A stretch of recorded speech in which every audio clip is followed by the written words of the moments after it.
د ماشومانو تربیت باره کې درته یو اهم خبره او اصول بیانوم. زمونږ ماشومان به څنګه تکړه کېږي؟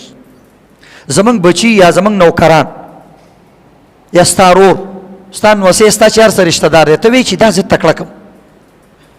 بعضې کسان وي هغه بالکل خپل بچي نه دوکان ته پرېږدي، نه بازار ته پرېږدي، او نه داسې بل د تجربې کار ته پرېږدي. نو بس هغه دقسې ړوند کوڼ عادت شي، په هېڅ باندې هم نه پوهېږي. ماشومانو سره لږ خواري کول پکار دي. هر مجلس ته هم نه دي پرېغوستل، خو چې کوم کاروباري ځای نه دي او کوم د تجربې ځای نه دي هلته ماشوم عادت کول پکار دي. او دغه رنګې ماهر استاد له کتل پکار دي. ماهر استاد سره کښېنه، هغه نه به څه زده کړي. او بل دا عزتمندو کله ناکله د ماشوم په لاس باندې څه خرڅوه او څه اخله، ته ورسره اوسه، خو هغه ډیلینګ ته پرېږده، لین دین ته هغه پرېږده، دا به تکړه شي. دې باره کې یو حکایت لیکلی شوی دی.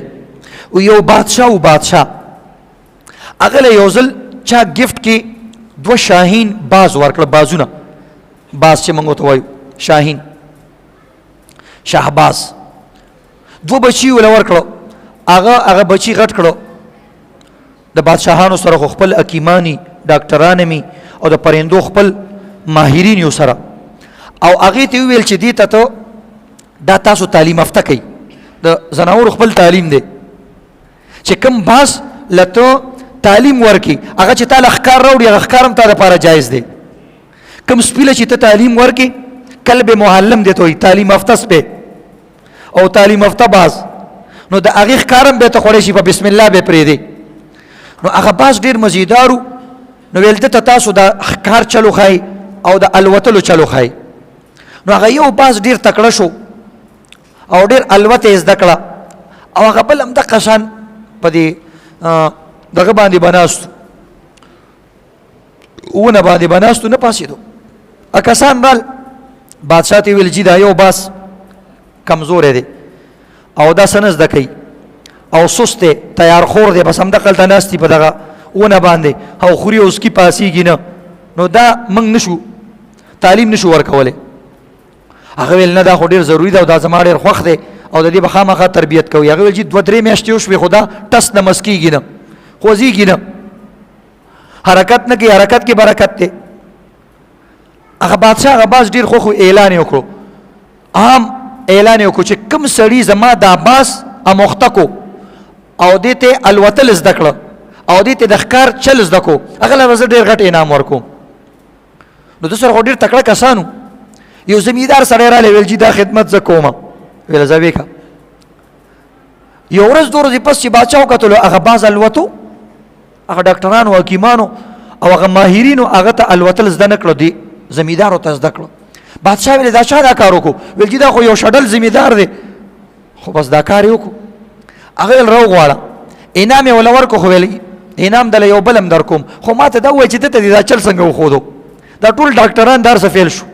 ویل چې دا خو بالکل آسان کار دی، دې کې د تعلیم ورکولو سره ضرورت نشته، زناورو ته به تعلیم خپله کېږي، د کتابونو او د یونیورسټیانو او د سبق ویلو ضرورت ورته نشته، بالکل آسان کار دی. وایي دا چې په کومه څانګه او کوم شاخ او خاخ باندې ناستو، وایي هغه څانګه وله ما کټ کړه، چې هغه څانګه مې کټ کړله نو دا لاندې را پرېوتو، چې کله لاندې را پرېوتو نو د ده خو عادت دی چې کله پې تکلیف راشي دا په خپله باندې وزرې خوځوي، چې وزرې وخوځولې په خپله یې د الوتلو چل زده کو. وایي دله دا څانګه کټ کول پکار و، چې څانګه یې کټ کړه او د مرګ ولیدل چې لاندې را پرېوتو، په خپله باندې تیار خور دا وزرې وخوځولې. بعضې کسان داسې که نه، هغه د اکبر باچا لټاني. اکبر باچا وخت کې څه وخت هغه څوک تیار خواري راځي خورئ څکئ، څه پابندي نشته.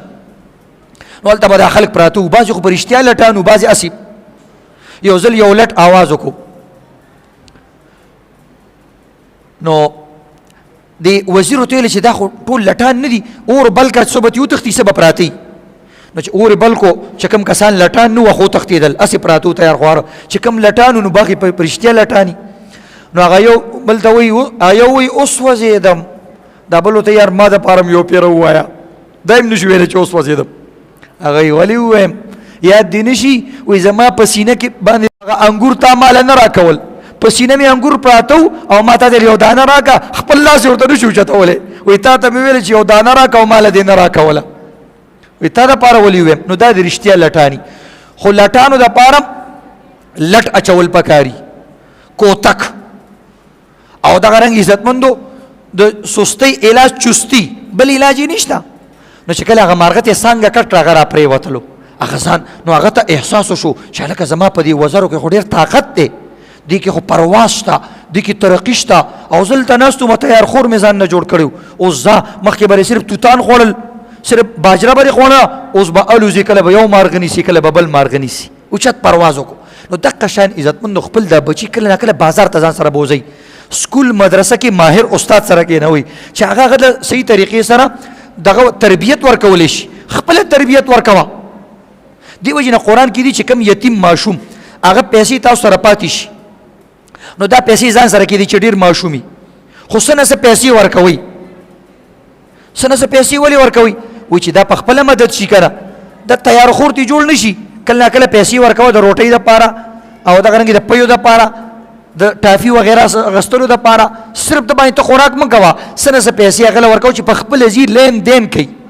نو خپل ماشومان کاروبار عبادت دی، عبادت چې زده کړي دته ثواب میلاویږي او آینده نسلونو کې سست خلق او کمزوري خلق ختمیږي. نو انشاءالله د خپلو بچو سره به د تربیت حوالې سره کوشش کوو که انشاءالله الله دې عمل کولو توفیق راکړي.